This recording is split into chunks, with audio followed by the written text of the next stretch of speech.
Wow,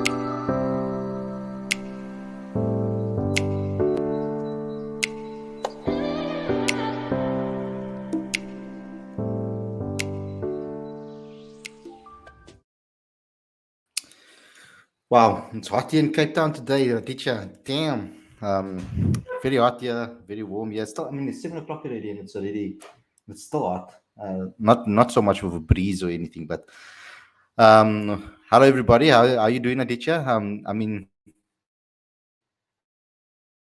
you had a special day yesterday, but I think maybe we should start with that after I give some results. I just want to give some results of what happened today and some important games that have taken place. So let me just start off with the One Day Cup so far. The two results that were on from Division 1 today was the Imperial Lions that took on the Hollywood Bets Dolphins, and the Titans took on the Knights. The result for you, Titans won by 32 runs against the Knights, and the Lions won by 3 wickets. In the Titans game, we had 127 not out from Pite van Biljon. So that was the major performance from the Knight side, because they just didn't really come to the party when it came to the bat. The top wicket taker for the Titans was Corbin Bosch, 4 for 69, and 4 for 61 from Neil Brandt, which is a crazy one. And a wicket apiece from Aaron Pengiso and Ayak Kamani, respectively. But the Titans actually won that match. They batted first, and Heinrich Klaassen scored 153 of 127 balls, so incredible form currently, and 87 of 104 balls from Neil Brandt. So excellent performance from the Titans with the bat. 351 is a massive total. Good to see that there's still massive scores being scored at Supersport Park. And then the Wanderers not necessarily getting those heavy games, but okay, the game was reduced to 47 overs. And the Lions, another middle order performance from the Dolphins in this particular round.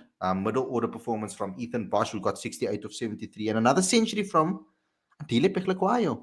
Guys, 100 and another 100. 224 for 8. That's what the Dolphins posted. The Lions, it wasn't as a massive performance from one player, although that was another middle order heroics, you could say, from Connor Esterhuizen, who scored 52 or 58 balls. There was 44 up top from Joshua Richards as well, and Dominic Hendrick scored a 43, but that 52 took the Lions over the line to get them a 3-wicket win. So those are the One Day Cup fixtures. Then we got obviously the women that played today as well. Unfortunately, knocking out India for Aditya's sake, unfortunately. But it was a very good game. Went down to the final ball. To lose it in that manner as well with a no ball, it must have felt heartbreaking. As well as that rule, because people were wondering why the run wasn't given. As soon as she caught the ball, it was dead. The ball was dead, so the run didn't count. So they only get the run for the no ball and not for the run itself. But you stay, because they cross, they obviously still have to stick to the rule of the facing rule, obviously, as you guys know. But yeah, good weekend. I mean, tough for me. It was another weekend of not much sleep because of obviously the games and stuff like that. Trying to stick to the schedule is quite tricky. But it was a good weekend. I did get to relax a bit as well. I worked, of course, and did get to relax as well. I'm obviously going to be working on finishing that magazine for you guys. We're trying to get it out tomorrow, if not tomorrow, then Tuesday. But we're working very, very, very, very, very hard on getting it complete. I want to try to get it done by tomorrow, 3 o'clock time, around about 3 o'clock, guys. So stay tuned for the latest issue of Cricket Fanatic magazine. It will be coming over the next 2 days. So just keep an eye out. But Aditya, what we really want to know, or at least what I want to know before we get into the main topic of today's show, is what was that IPL experience like, brother? Brother, obviously going to watch MS Dhoni. Oh, it was electric. It was absolutely electric. And I have no words to describe it because I was going into a stadium to watch a live game after 3 years, I believe. The Oh last time wow. I went to watch a game was at Lords between Australia and New Zealand, World Cup 2019. And then obviously we had COVID and, no crowds and all that. Uh, but yeah, to go for the opening game of the IPL, you know, to uh, to witness, MS Dhoni being given the sort of love that he receives all over the country, and for him to actually score a 50 was phenomenal. And even though I was supporting Chennai yesterday, I wanted Chennai to win. Um, there were a lot of Chennai fans yesterday, and I think a lot of people were heartbroken that Chennai couldn't win. But at the same time, a lot of us were just ecstatic that MS Dhoni scored a 50 and we were there to witness it. So it was an unbelievable experience. I shared some footage on the channel, and yeah, it was. What can I tell you? I mean, all the games are in Bombay, so I guess I can go for a few more.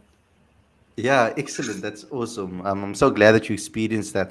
Anybody interesting that you met, maybe in the stands, or you saw maybe in the crowd, or was it just you and your friends that were kind of celebrating? Did you meet new fans as well? Maybe have a chat to them. Uh, Plenty of people. In fact, I was in front of a bunch of people who were Chennai supporters, and they were talking about how much they missed watching Faf in yellow along with Ruturaj Gaikwad.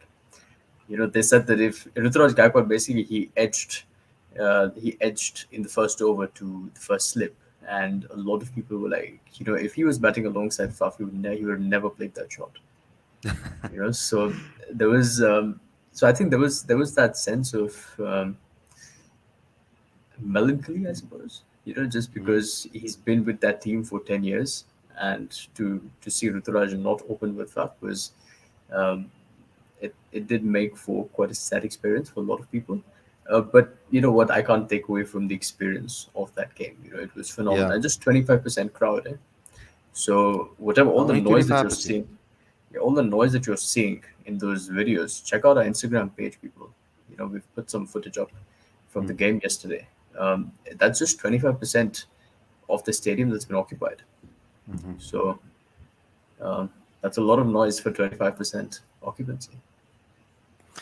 I also need to mention that there was a T20 final that happened at Newlands today, a women's T20 final. The Western Province women's team, Claire's team, won it. 164 for two after 20 overs was their score. Openers Lake 65 or 50, and Tunnicliffe scored 70 or 61. So Faye Tunnicliffe, a friend of the channel as well. And they ended up winning the match. So congratulations to the Proteas. To the Western Province women. They won by 59 runs to secure the win, making it 5 wins from 5 games and undefeated in the T20 league. The top bowling was from Jones, who's doing exceptionally well this season, 3 for 16, Reinecker and LaRue, both with figures of 2 for 18. So congratulations to the T20 champs of 2022. So well done to everybody. Well, not welcome, but welcome to the winner's circle, I would say. But let's go back to that Faf thing because something special happened today as well. Faf needs to get into this Proteas team. I've been saying it for a while time, and every single time I see him perform, I'm like, he needs to get in this Proteas team. How can you leave someone with that quality out of a team that's still performing at the highest level? I only have issues with age if the age is not performing way better than the guys that are young. So that's the only time I'm ageist. If someone's going to be putting like for example, when it comes to a youngster getting an opportunity, I want to see a youngster get an opportunity over experienced guy. Yes, if they're way older and they basically on the same level. If the quality of the performance is similar, then um, how can you pick the older guy? Is my point. So I think if the players are playing on a similar level, then yes, pick the younger guy. But in this case, Faf is like arguably one of the best T20 players in the world currently, batters in the world currently. Like he is miles ahead of so many other batters, and yet he should be in the Proteas team, and he should have been in the World Cup. And we know what happened. No T20 contracts only. So unfortunately, Faf is not going to get that opportunity. I don't know if things will change until the next T20 World Cup. But if he's going to continue performing like this in the IPL, how can they turn away from him? I just don't understand how they can do that.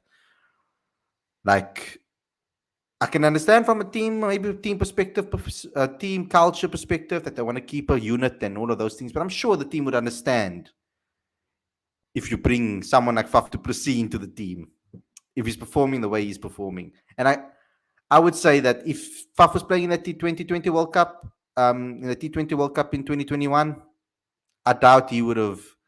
I doubt he would have.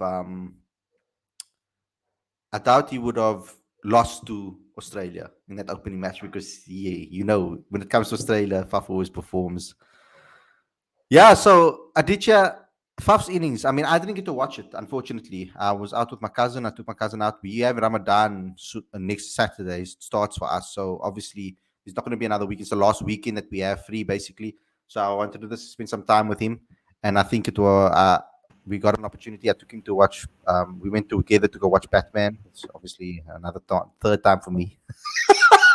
But I went again and I saw stuff that I never saw in the first time and the second time. So I had an excellent time watching it again, getting a different experience. You also get a different experience when the crowd changes and the crowd's different. So yeah, I went and did that today. But Faf, so that's why our reason for missing the Faf innings. But I saw some of the shots. It's almost like ABD all over again. Some dilly scoops there that he was scoring over there and hitting. But you explained to me, so I listened to the commentary, Aditya, and the commentators were talking and saying that it's the way Faf set up his innings. But then we were having a conversation earlier, and if he was 17 or 30, then clearly he was struggling. So can you maybe just explain what you saw from your perspective with regards to that performance from Faf? He scored 88 today, right? And talk me through it, because with regards to that, a new team as captain, first game, and 88. Well, okay, so the top three of RCB was Faf du Plessis, Anuj Rawat, and who's a young gun from Delhi, very promising talent, and Virat Kohli at number three. Faf and Anuj, they started. Uh, they were running well. They were going at about 6 runs and over, so on. Both wanted to launch, but they couldn't. Punjab's captaincy was good. They were always finding the fielders. The bowlers were bowling to their plans. So Faf was trying to get the ball off the square. He was trying to hit the gaps. He was timing it well, but he was always finding the boundary. For his first 30-odd balls, he was striking at 50. His strike rate was 50. And then Anuj Rawat gets out and Virat Kohli comes in. Now, Virat Kohli, he knows that, so he's got to up the tempo. So he hits a 6-2. And mind you, while all of this is going on, the only reason that RCB were able to score at 6 runs and over was because they were just running like madmen. They were running twos as fast as they could. Like, Faf has dived to get into the crease at least 4 times. And I'm not saying that because their judgments were poor. It's because that's the speed that they were running at. And someone in the broadcast said that someone can make a film on the number of times that Faf has dived today. And then suddenly, 1 over later, and at one point he's 17 of 30, and then he's about 25 of 39. Okay, this is not, by any standard, that's not like T20 numbers. Mm-mm. And then he just launches. Odin Smith gets proper Faf du Plessis treatment. He goes after him. Straight six, the dupe scoop, boundary. He is just unrelenting. So can you imagine, he finished with 88 of 57, right? So he scored 17 of his first 30 balls. He scored 71 runs of his next 27. Oh, wow. This is Unbelievable. monstrous hitting. It's absolute carnage. It's almost record-breaking stuff, eh?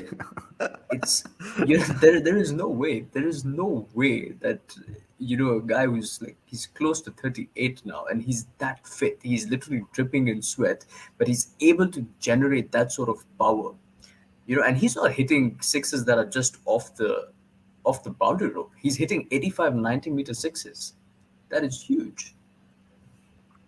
100%. Like I just don't like. He needs to be in the Proteas setup, man. Like like we need a guy like that can do that type of damage, especially in that number 3, 4 slot. Like I know Aiden Markram has been doing excellently there now, but I really think that he would add significant value to this batting lineup. Even his running between the wickets has been as is something that we would have hoped that he could have pushed us, but he's very risky when he runs between the wickets. He always takes the high risks. Faf du Plessis. I've always known But him as that type of player, but you you know, need to you know, sometimes, the great thing is about that innings though, is that normally if a player is 17 of 30, Yeah, you start panicking, you start getting desperate, and you feel exactly. like you're going to lose it. That didn't happen here. He made it count because he knew that he had faced 30 balls. He We can can't leave see it to it. someone else now. Mm. We So could see it sometimes with like with Quinton de Kock, for example. If he was 17 or 30, we might have seen a reckless shot from him next. You know, even you could see with certain Proteas women players in the World Cup so far, like Tasman Brits, when how fidgety she was getting, and even Laura Wolfert, when she sees the balls getting away from her, she gets a little bit fidgety. And I know that's one day cricket. In T20 cricket, you can see a guy like Quinny gets fidgety, and you can see that instantly. I don't think there are many players that can do what Faf did to recover the way he did. And I think people need to put that into context because what they did with Faf, what they did with Faf last season, I mean, for the T20 World Cup, I thought it left a bitter taste in my mouth. I just didn't understand it, because I knew we know that Faf still wants to play for South Africa. It's so obvious. He made it very clear that he did. Unfortunately, maybe South Africa CSA can't afford to give him this a T20 contract alone. But that is life, I guess we're gonna have to then move on without him. But let's enjoy what we can see here. For me, the big thing was maybe people don't see it like that. Maybe Faf doesn't see it like that, but I would have seen it like that. Is you coming to RCB, you're a Safa, captaining the side, you're not necessarily directly placing AB de Villiers, but ultimately you're the next South African that's replacing another South African that was a legend at RCB. There's a pressure that comes with that. But not only that, your first game, you are captain, and you're coming into a game like this, and you could see, like for example, Virat Kohli is still influential in that team. You can see it. It's so clear. Like he's almost a captain without the captain armband, and the respect between the two of them, though the conversations that they were having, it was so nice to see this. I mean, I think youngsters these days to be able to see what's happening on in the IPL and to see all these different players interact with each other and learn from each other and grow from each other, we could see that interaction and that fun between Faf and the relationship between Faf and AB. I mean Faf and Virat.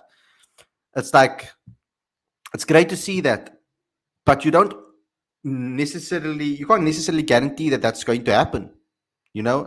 Being outside of a team environment and being good with a person or getting along with a person is a whole different story than being a teammate with him. When you can see how much RCB means to Virat. You can see it in his eyes, how much the team means to him. So for him to have given up the captaincy, Virat, and give it to someone like Faf du Plessis, which I'm sure he would have had some sort of say in.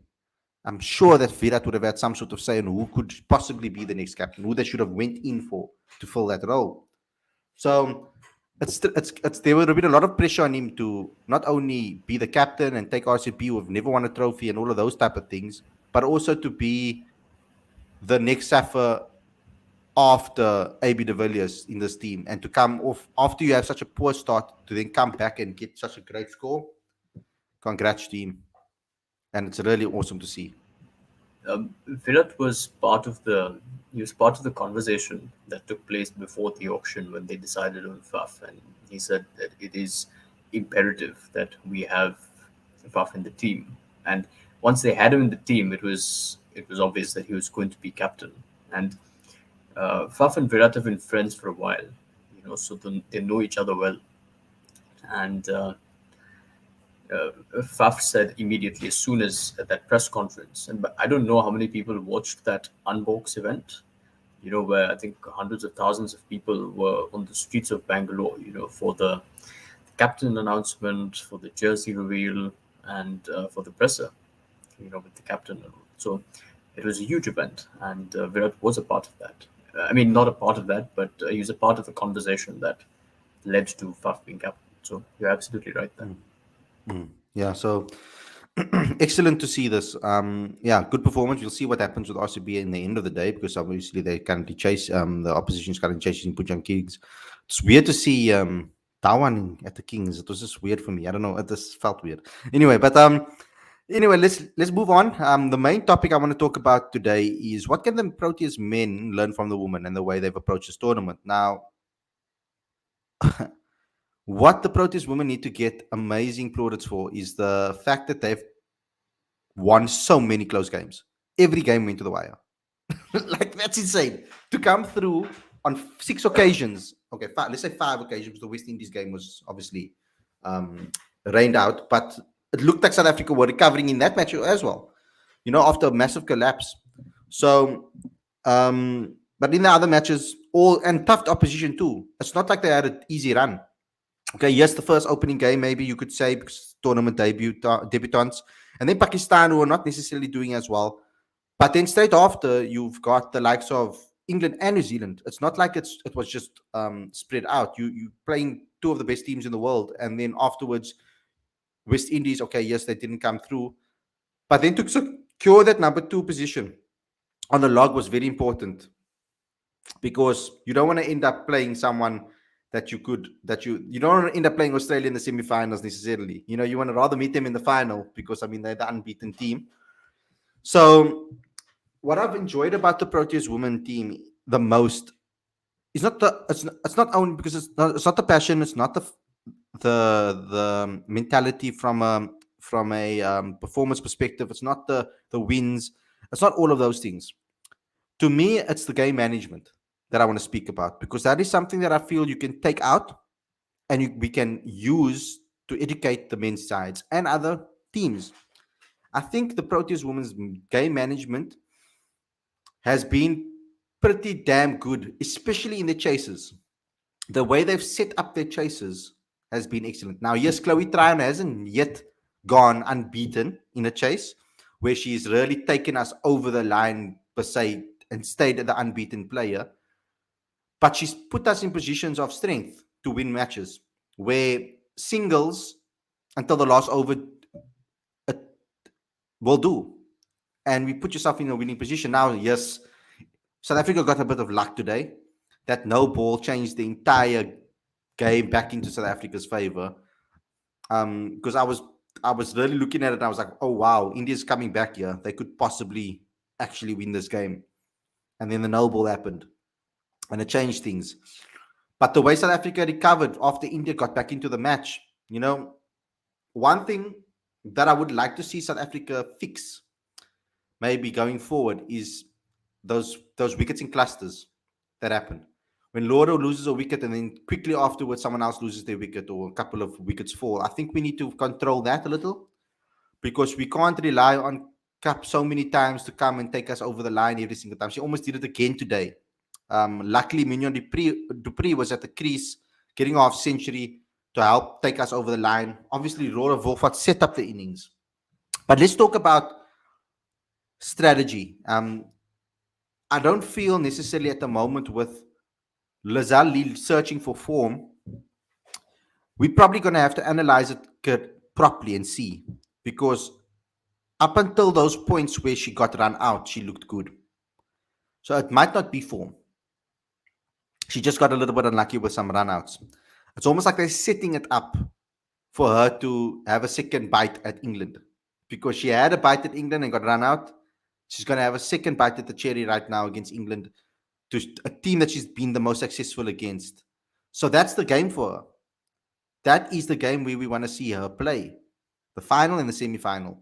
So it's pointless us talking about it now, because I wouldn't want to change anything now going into the semi-final and final. I think this team that played today deserves to play again in the semi-final. This exact team with Laura Goodall, with Klaas in the team. All of them need to play again.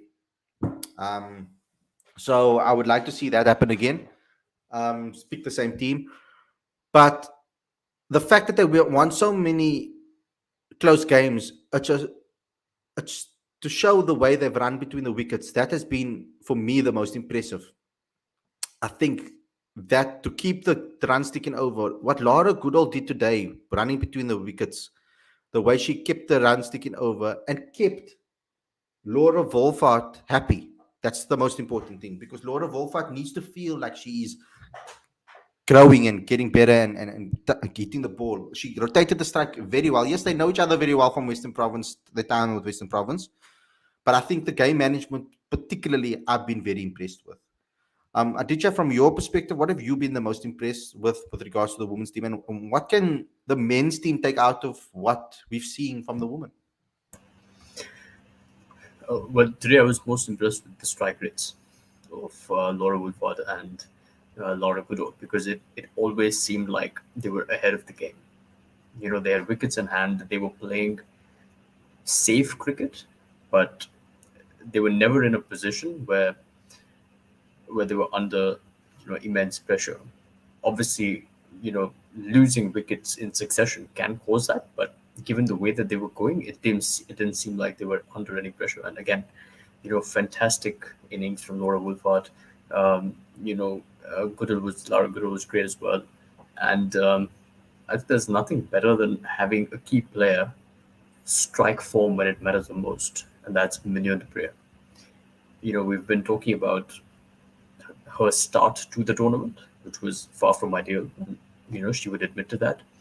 For her to come good in a pressure situation and to score 50, a match-winning 50, is incredible, and it bodes really well for the Proteas going into the semi-finals. So I thought that was most impressive. Um, there was that bit of luck, and I have to say that no ball, it broke my heart. It was it was shattering, but that's cricket. I think sometimes you just have to take that in your stride. So Like your captain said after the game, actually, yeah, I was very impressed with her speech after post match interview. I was very impressed with the way she spoke. I mean, she was obviously very hurting at the time, and yeah, I was impressed. I mean, it's painful, like to see you being that close, and you see Mignon de Pree, walk off the field, and you feel like you've got this in the bag, only to see her stop and the umpire signal for no ball. That's brutal. That is that's very hard to digest. Whether you're a fan or a player or anything of the sort. So, Yeah, but that's okay. It's cricket. It happens. yeah, it happens. Yeah, and I mean, I've been so impressed with not only the way they approaching the game and their style of cricket. Like the intent was there, man. I love the intent.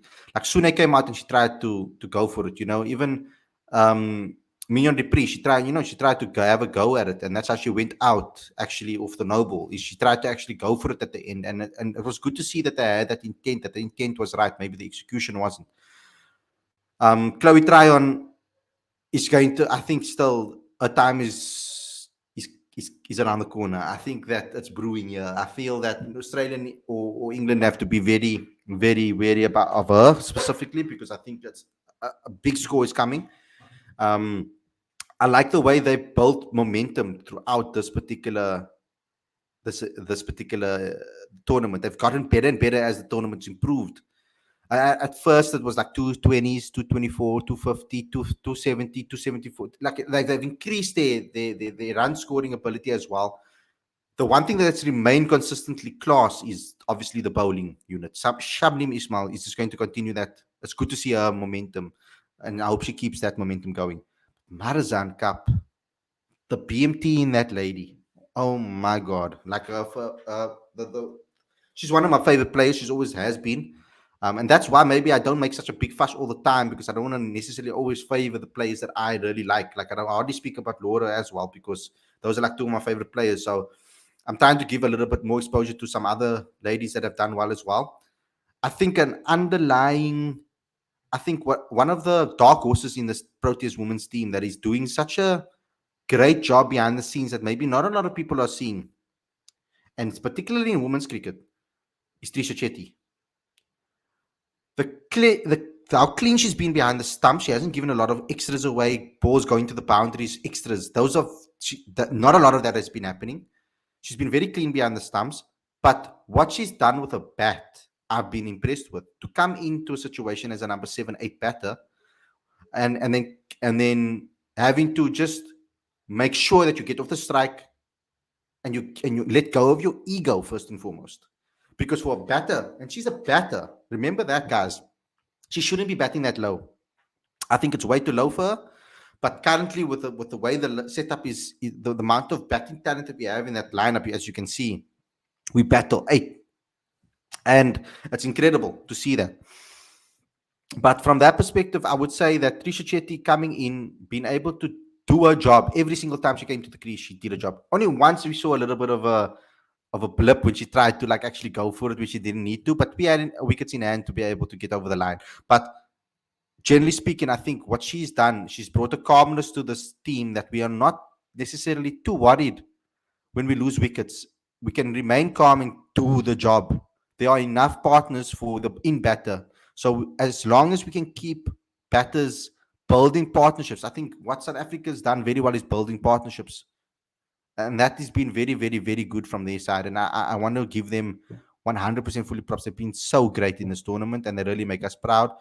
And Laura Wolfart, I mean, best batter in South Africa, I think. Like literally, I'm not going to say the world yet because there's so many great batters out there. But in South Africa, I think currently, I think she's probably the best batter in South Africa across men and women. I'm talking about both because of her ability to be able to do what she's done. I mean, there's a couple of things that she's going to be breaking records over here. She might be the top run scorer ever in the World Cup competition with the most amount of runs. She's already fourth, I think, on the list, or third on the list, and it's the first time South Africa also scored 100 partnership in this tournament. Laura Wolfart, the youngest to have, I think, what was the? Let me just check. I have a stat written down here. Second highest chase in World Cup history as well. First 100-run partnership in the tournament. They've beaten England and New Zealand in India by chasing their highest totals against them as well. And I think she's the first 22-year-old to get 400 odd runs in a World Cup competition. So, flipping out. I mean, what more can you do? She's still young. She still can improve. She still can grow. She's not even in a peak yet. And look at she's performing. It's unbelievable. And also, what I've loved them a lot as well is, yes, she's been strong with her drives and her cover drives, etc. But her leg side game has improved so much because she knows that the fielders they've been setting the fielders so well on to stop her from her drives, and she's found ways to score on the opposite end and in other ways, and I think that shows through character and class. Ferner saying it is also our highest successful run chase in a women's ODI, which is phenomenal performance. So, Aditya, give me your thoughts. Laura's consistency is just mind-boggling. To be able to rack up that many half centuries through the course of a World Cup as an opener is mind-blowing. And how often do you see it? We talk about Marizanne Kapp having big match temperament. I think the same can be said about Laura Wolfart. It's uh, it is phenomenal. And it's almost something that that we start taking for granted now. I remember watching the game today, and and I was like, whatever happens, we need to get Laura out because this could be tricky if she gets to another 70, 80, 100. This can be tricky. So yeah, it is phenomenal. I mean, if I really have to be hypercritical, in each of those situations, you could have gotten to 100. Yeah, You it's the know, only thing. now, It's the but only unfortunate again, thing. But it if shows that's her the case, unselfishness. It also shows her unselfishness that she's because a lot of the time she's gone out trying to be more attacking. Yeah. So, But in saying that, I wonder whether it's a fitness issue, it's a temperament issue, because obviously logically what is often said in cricket is that your shot selection, it tends to be a little bit loose. The more time you've spent at the crease and the more tired you are. So I don't know if it's a fitness issue or whether it's a match situation issue. But I mean, obviously, no complaints about that's here we're being hypercritical and we're trying to analyze the situation. That's about it. mhm. Yeah, let me just read some of Bibek's comments over here. He says, big game, same semi, same opponent. Time to turn the result against England around. He says also, I have to praise Sune's captaincy. SA missing their full-time captain, but doesn't look like that. And 100% true. I mean, that's why we chose to interview her before this particular World Cup. I really wanted to get on the front cover because I knew her potential and I knew what she was capable of, and I just wanted to see it come to fruition. She was always going to be, in my eyes, maybe the second captain based on the amount of time she's captain in the absence of Tane van Niekerk before, and she's always had that temperament about her. She has a different type of captaincy, a different ideology, a different philosophy, the way she approaches it. Very calm, very collected, not afraid to show when she's nervous, not afraid to show her emotions as well. So I think that was, I think she's been doing excellently. And the way this team has accepted her, I feel that's even more so. It looks like this team is more a family than a team, and I think they're building an ethos here that is repeatable. Because I think with the youngsters that are going to be coming in, that have been a part of the setup, I think the transitions are not going to be as devastating for South Africa, for the Proteas women, as it was for the men, because I think they are doing it already. You can see the next in line players who they are. You can already see who's coming through. I think that arguably the best number three batter is sitting on the bench as a reserve, actually, or one of the best top order batters in Andre Steyn, in my opinion. So, but that's my personal opinion, not the vision of maybe a Cricket Fanatics magazine as well. But that's my personal opinion. I love the way she bats. She's also one of my favorite players. Because I watched her play a lot, being that she's from Western Province, etc., and playing here. So I've obviously got to see her play a lot. But even when the WSLs and other tournaments, I've seen her play, and even for the Proteas as well. And I liked it. Maybe it's slight unluckiness in certain games when it comes to an international standpoint.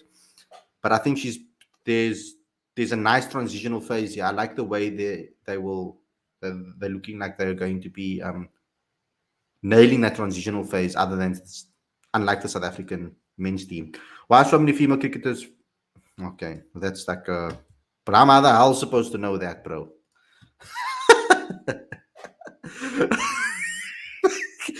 Bring back Faf. That's also none of our business. Okay, we need to keep Yeah, that like out of the conversation. anything. Faf batting is Faf batting is so perfect. Bring back Faf. Yes, of course. I said it at the beginning of the show. The Wolf of Wall Street. Further, why are you not here, bro? Anyway, Hope Cup would fire again against England. Team management has to look the highlights. England versus Bang. England was struggling against Bangladesh spinners on certain leagues. That could be an option, eh? Spinners against England. It could be very much an option. But I think we have a nice synergy going currently. I don't want to mess around with the bowling attack too much. But also, I think this team did well against England. Like South Africa has the resources to be able to trouble England. So I don't know if we need to change too much, just because like Bangladesh played to their strengths, therefore England was troubled in that way. But yeah, that's okay. But England still made it to the flipping semi-final, eh? I mean, that's scary. Yes, That's they scary. did. They've done well. Yeah. Yeah, that's scary. The comeback is like they're turning it on as well when the tournament's important. So it's going to be a very exciting semi-final. Please, women, please, Protest ladies, please make the final. That's all I wanted from you from the beginning, is just to make the final. Whatever happens in the final obviously happens. Then the rest is in God's hands. But just please, let's make the final. That's all we want from you. I'd select 4 or 5 players from South Africa and head of the men for it's a cricketer of the year. Like, you see, what they've done in the CSA, which What they've done with the CSA awards is they've handed out SA Cricket of the Year, men and women. There's two different ones. So, for example, Faf and Dane, I think, won 1 year together, same year. So they don't have one SA Cricketer of the Year. Unfortunately, they have one for each. So we're never going to see that. But if we had to, this year it would have had to be a woman as player. I mean, I would even argue in the previous World Cup too, maybe there were some excellent performances from women's players in that team, but we could see it. They were young. We could see they were inexperienced. We would see they were still learning their craft and getting to know each other and trying to find that instinctive ethos and mentality in the team. You could see that they were doing that and building and getting towards this point. Even at the T20 World Cup, I thought it was going to be it because they were playing such amazing cricket in that World Cup. Oh my word! I mean, they should have beaten Australia in that semi, like at 100%. It's another semi. I hope that South Africa can get over this hoodoo and really make it into a final and possibly win it. It would be excellent if we could see that. I'm busy watching RCP throw their game away. But it's on number 4 in the test rankings now. It was really good. Sika's back in the side. She bowled very well. Again, England has to be aware of Skyver. She got, how do you pronounce that actually? Skiver, Skyver, Skyver. I don't know. I've heard different pronunciation. Look here, guys, don't say, "Oh, I'm stupid," because I should listen to the commentators. I've heard different pronunciations. That's why I'm really asking. She got out by bad luck. Please get her out ASAP in the semi. There was some bad luck from England in that game against South Africa as well. We did ride our luck very well. But I do believe that if we play our best cricket, like we played today, I think we played some of our best cricket today. We really looked really good. If we can play our best cricket, we will beat England, I feel. But they need to just remain calm. I don't think they should look at this game as a semi-final necessarily. I don't think they should put too much. It's pronounced Silver. Okay, cool. I don't want to put too much pressure on the women's ladies team and all of that. I think they just should play their best game and see what happens.